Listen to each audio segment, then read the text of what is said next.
Hey everybody, welcome to the Chorus Weekly Briefing. Jim Benton here. I'm joined today by Patrick McCue, the Managing Director of Global Sales Talent at Stack OverFlow. Patrick and I are going to talk about the data behind hiring. The three key components are the justification of why we need to start hiring, what we're seeing about mentions of RIFs and how that's changed over time, and the impact that those have had on the existing AE's productivity, as well as the increase in burnout mentions. Secondly, we're going to jump into hiring profiles. Things have changed. Teams are far more collaborative right now and seeking more coaching. And we need to make sure that we're hiring talent that is more collaborative, not lone wolf, and willing to be coached. And lastly, we're going to talk about storytelling and specifically how storytelling applies to the hiring process. We know that top performers tell 20% more stories. How do we identify that behavior in the interview process as well as social proof? Top performers use social proof 68% more than other performers. So how do we make sure that we're identifying this in the interview process, as we know that it leads to higher win rates for the talent that join our teams? So stay tuned. We're going to jump right in. Thanks. Patrick, we were getting ready for, we were thinking about the holidays last night. It's been a crazy year. I'm curious, as you're thinking about Thanksgiving, any special plans? So Thanksgiving, I'm in New England, the epicenter of Thanksgiving. And so prior to COVID, I traveled a lot on the road to see clients in the past years. And I would notice everywhere else in the US, as soon as you get past October 31st, it's Christmas decorations everywhere. And, we like to give our due in New England to Thanksgiving. So it's a big holiday out here, but I've noticed there's been a propensity for people in New England even to be putting up their Christmas decorations early this year. I think 2020 has had such an effect on people that they just want that like happiness and joy. So I feel like we've got plans. We're going to do our same thing, small group, small family gathering. And I just feel like it's going to be a little bit different. It's going to be like a Christmas Thanksgiving because there will definitely be a lot of Christmas lights up. It's amazing. It must be everywhere. It's we were going to do a road trip for Thanksgiving and then canceled that, just given what we're all reading in the news. But it does feel like we're getting Christmas trees before Thanksgiving this year in this household, which will be a first. There you go. Well, hey, I'm excited to talk about the data behind hiring. We've been looking at data across the Chorus platform, and I saw on your pillars in LinkedIn, one of your key tenets is just hiring top talent. And wanted to get in and get your kind of perspective on what changes you're seeing, what are the different profiles, and kind of what surprised us this year.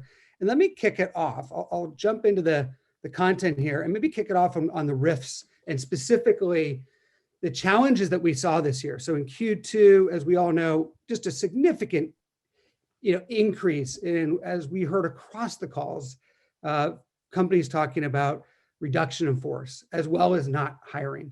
But over the last quarter, we've definitely seen it, settle back down to normal. And, curious if this aligns with what you're seeing, whether we're kind of getting back into staffing up our teams and getting ready to, really staff up for a robust 2021.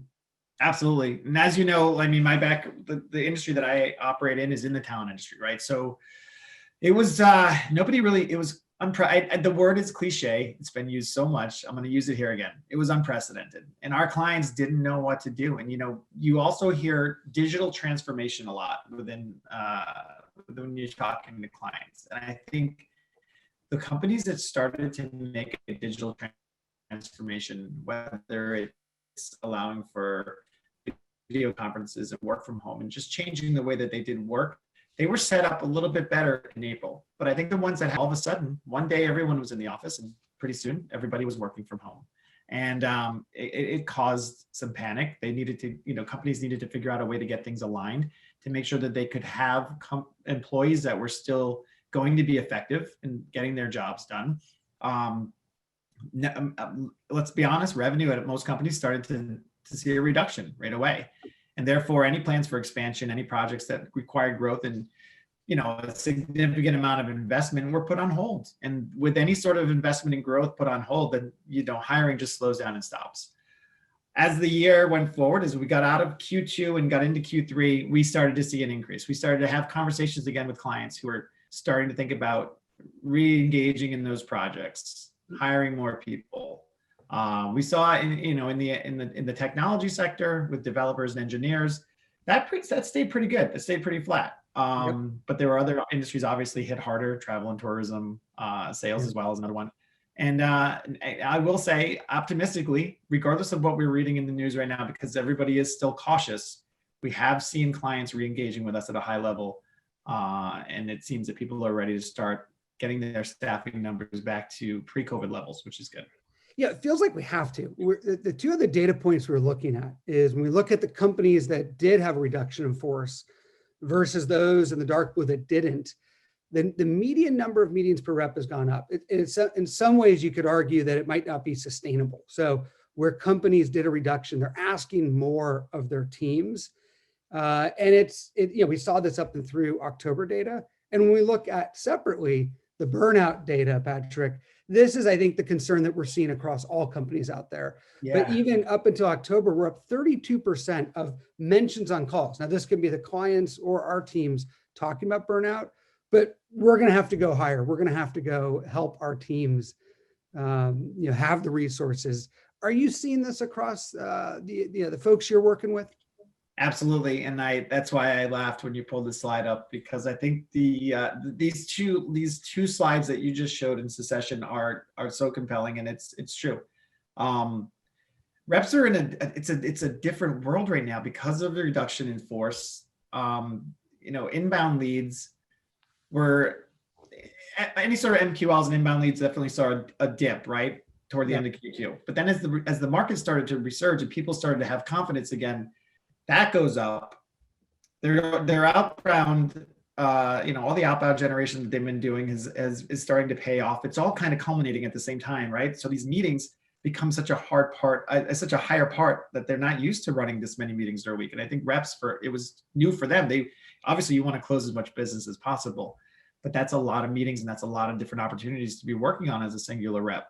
And that burnout factor and the fatigue factor is legitly, it's real. I mean, talking to a colleague, they had a client, an employee, individual contributor who tripled their quarterly number. It was a reduction in headcount and had to take the first week of the next quarter off just to kind of decompress and be able to get themselves set up to continue with that kind of pace going into Q4.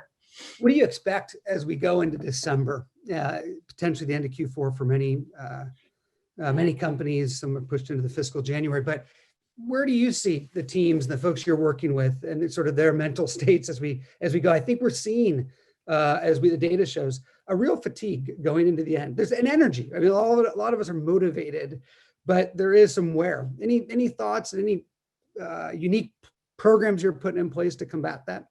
Yeah, I think it's you can only encourage people to take time off so much, right? Yeah. And so one thing that our company has done a great job of really letting employees know from the top down, and not just from managers, from senior leadership, that wellness and their ability to kind of get back, take their lives back, and make sure that family and mentality and their focus of their mind and everything comes first, right? Everything else is secondary. And so we've actually extended out and changed the ways that they can carry over PTO into 2021 to make sure that they have the ability to take it off in Q1 as well. And I think also a lot, it's Q4 is that time where it's like the end of a marathon, right? You're exhausted. Normally in a traditional year, you're exhausted, but there's a finish line there. You're starting to see it. It's in sight. I can see it. It's on the horizon. I think this year it's just worse. Maybe we're running the marathon in 110-degree heat, right? It's 2020 is just making that whole entire end of the year fatigue even more compounded. And so I think just without a doubt, salespeople by nature are driven to work hard, especially in Q4, especially in December, to close every last bit, because that's when accelerators kick in and everything else kicks in. Letting them know as a sales leader that you're there to take the burden off of them, help them out, and take time when they need it, I think is really important. And it's just something that I know we say a lot, but it just needs to be repeated. And it's just different. It's a different mantra, and it's a different way for us as sales leaders to think, because it was like, go, grind until you drop. Well, on the positive side, I'd say what's really interesting is looking at how sellers are teaming up with each other. They're teaming up with the CSMs. but they're collaborating more than ever in meetings. And I'm curious about when we think about hiring and what this data tells us about the types of candidates that we need to be looking for today in a more work from home environment. Have you changed, Patrick, on your side, the type of profile that you'd hire for, knowing that, sales reps are more collaborative than they were before, and that we need them to be more collaborative? Absolutely. I would say that, I've had the unique luxury, and it's unique and it's a luxury in 2020 of I've led remote workforces for 6 years. So field sales teams, inside, outside sales teams, I've led them remotely for 6 years, which has definitely helped me be set up for what we're in right now.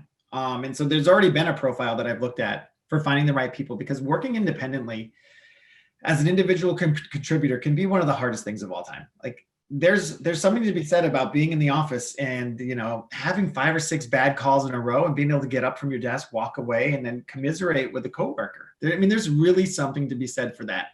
And so it's really important to find people who have the right makeup, who can be independent, and who can be accountable. Like I think accountability becomes one of the biggest parts of collaboration, and accountability become like the 2 biggest things you need to look for when hiring a remote workforce. When your employees are distributed throughout the US or throughout the globe, but they still need to come together and work together, and they depend on each other, you have to have that accountability, and you have to have that compatibility for them being able to work together. And so like culture, we always talk about culture, right? Is that person a right culture fit? And culture, we always think of the office. What's the office vibe like? Hey, we've got craft beer Fridays, we got a foosball table, we've got all these great things. That's our culture. That's not your culture, right? Those aren't your culture. Your culture are your people. And that culture needs to transcend the physical office, and it has to be able to work in a digital environment as well. How do you pick up on that today? Anything different that you're doing in the interview process or probing into? Yeah, absolutely. I think it happens right away when you get the chance to meet with that person through a video conference.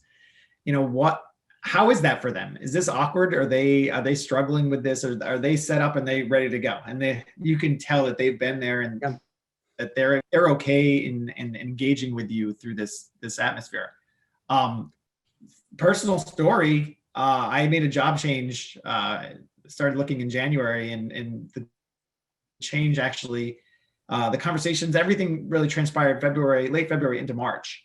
And I went through the whole entire process through video, because shutdown started and wasn't able to fly out to see people. So I never met a single person in my new organization. And to this day, I have physically not met a person in my organization, right? And so how do you come in and how do you get sellers to be motivated and buy into what it is that you're going to try to affect and change within the company, having never had that opportunity to meet them personally? So it's been something that I've been really dialed into this year, even more so. And it's something that you have to kind of be sympathetic to, just that some people are already in place that it might not be natural for them, right? It's amazing how you adjust to new situations. I'm sure now that you've done it, you realize it's not that different. I mean, you change how you work. You're still making connections. You're still getting to know your colleagues. It's just a little bit different.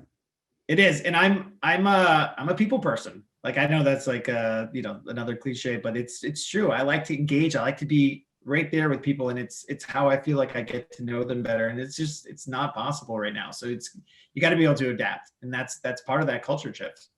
One of the other areas when we talk about the data behind hiring and just what's different today, we're also finding that reps are responding and requesting more coaching. So the coachability of reps, the way they respond to really specific coaching. So, reps are taking 33% more coaching actions on the calls than they were in January. And so I'm curious, when you think about the coachability of reps and the ability to coach them remotely, the ability to get down to specific timestamp moments, how do you look for this? How do you spot that in the interview process?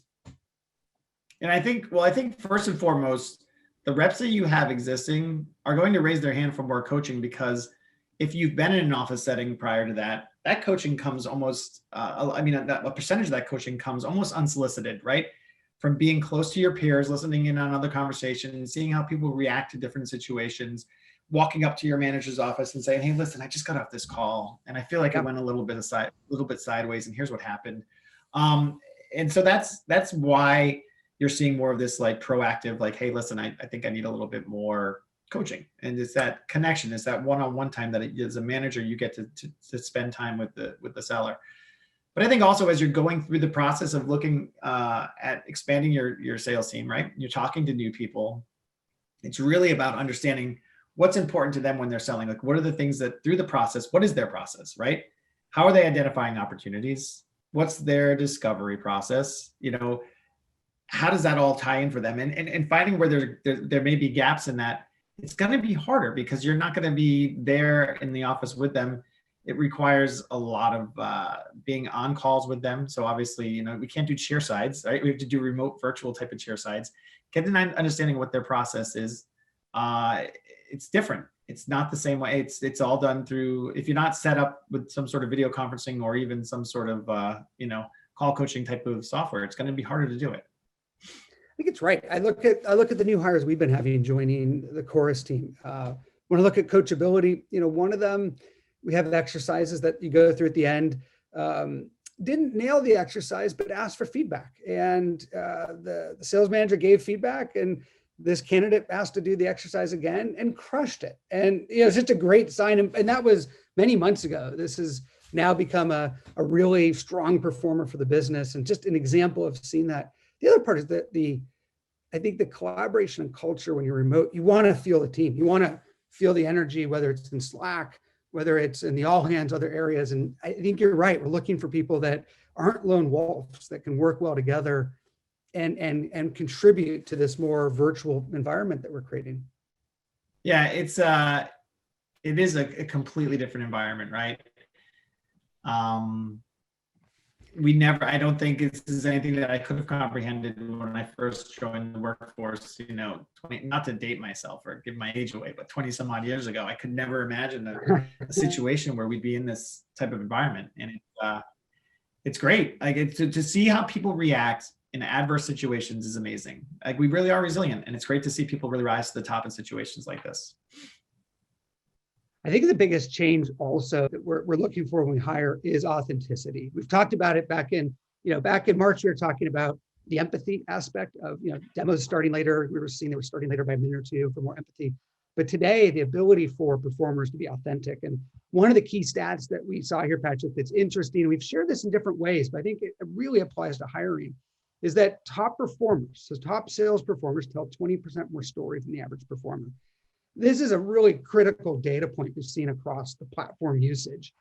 And the question is, how do you hire for this? How do we make sure that we're finding the folks that were the storytellers in their past companies, as we know that they will become our top performers? What are your thoughts when you see this data about telling stories? I mean, I grew up in an Irish Catholic family in New England, so like every one of my relatives had the ability to tell stories, and that was just part of our life, right? So anybody that knows me knows that I can talk forever and ever. Yep. So I think, one thing that I've done is I've taken this into the interview process now, and it's really about making the person that you're talking to feel comfortable, and then allowing them to open up and let them start to tell you stories about themselves and see how they respond.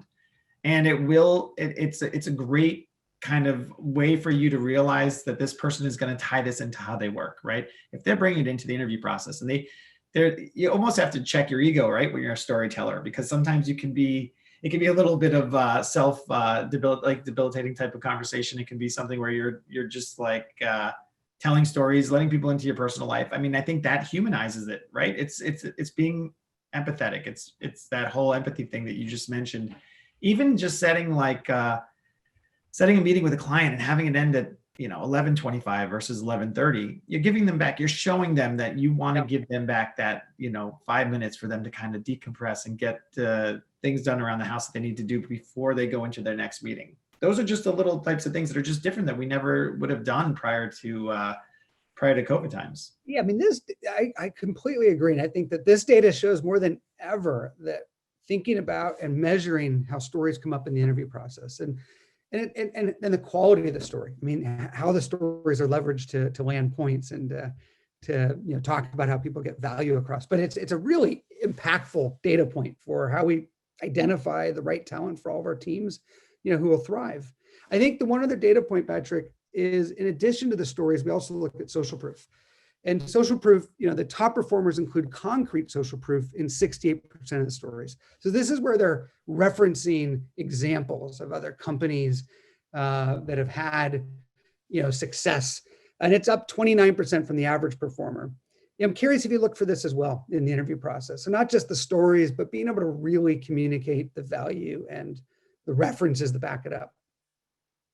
Absolutely. And I think that's a huge part of any good seller's toolkit, right? Is your ability to tie in proof of concepts with other clients into your stories, knowing like when we really identify the opportunities correctly and we've done full, thorough discovery. Just we're able to take our past and our experiences and tie that into the discovery, when working with a client similar to yours who struggle. And that's the type of stories that we start to tell, right? And so those are the types of experiences that you want to bring out in that interview process, right? Hey, tell me about a time when you were working with a company that was similar to something you worked with in the past, and how did you tie that all together? Anything that you can get them really giving you stories where they can actually put, people love to hear numbers. People love to hear company names and logos. People like to hear other companies' problems and how they struggled, because they can start to commiserate with that, and they can start to say, yeah, you know what, that really is something that we struggle with as well. And how'd you solve it? Okay, yeah, that makes sense. That makes sense. So it definitely helps when you can put full tangible numbers, data behind your conversations, data into your stories, logos, company names, actual people that you worked with. I mean, those are all great because all that stuff can be verified. LinkedIn is a great source for people to verify things. It's right. Look, the data is showing that it's critical to hiring. The ability to really recognize the quality of the stories and the quality of the social proof, and does it get you to react as a hiring manager? But the win rate for deals that include social proof is 45.4%. It's higher, significantly higher than those of the deals where we don't have it. So we need to be hiring individuals that are comfortable remote, comfortable video, comfortable working as a team, and really comfortable at being authentic and telling the stories. It is a little bit different, isn't it? It is. And it's like empathy, I think, is the word for the day, right? Because everybody has something going on in their background. I luckily have a remote detached office, right? Your background is blurred right now, so I can't really see what's going on. But there are people who work for me who have kids, they've got pets, they've got things going on in the background. And guess what? So do the clients and prospects they're talking to. Yeah. Those people have their lives taking place behind them because they were thrust into this environment. And so be empathetic, right? You hear a dog start barking because the Amazon guy showed up. You bring that into the conversation and you kind of humanize it. Say, oh, the same thing happened to me. Or a baby starts to cry, or a kid has a meltdown in distance learning. These are things, these are real tangible things. These are everyday problems that everyone in America is facing right now, right? And so what better way to just kind of tie that into the conversation and, not be off put by it. Like, let's be honest, November 2019, if all of a sudden my kid starts melting down in the back of a conversation that we're having and the dog's barking and everything, you're going to be like, hey, listen, man, maybe we should reschedule this conversation to do another time. But this is a different year we live in now, and our tolerance and our ability to empathize with the people that we're talking to let them know that it's all right. Go do you, come back, and we'll talk more. I think it's just the ability to be human, but I think really to connect. I think that the way that we build trust today is different. In some ways, our lives are helping to, share a little bit more about us and to help build that trust. But you're right. It's just we need to be able to connect remotely. Patrick, really Absolutely. appreciate you joining us today and kind of sharing these insights and getting into the hiring data with us. Hey, Jim, like I said, we want to talk about storytelling and how great that is and how important that is. We could do this for another hour and it would be my pleasure. So I really appreciate you having me on. It's been great. Awesome. Wish you a happy Thanksgiving and talk to you soon. All right, great. Thank you, Jim. Thanks so much. We'll talk to you soon. Bye. All right, take care.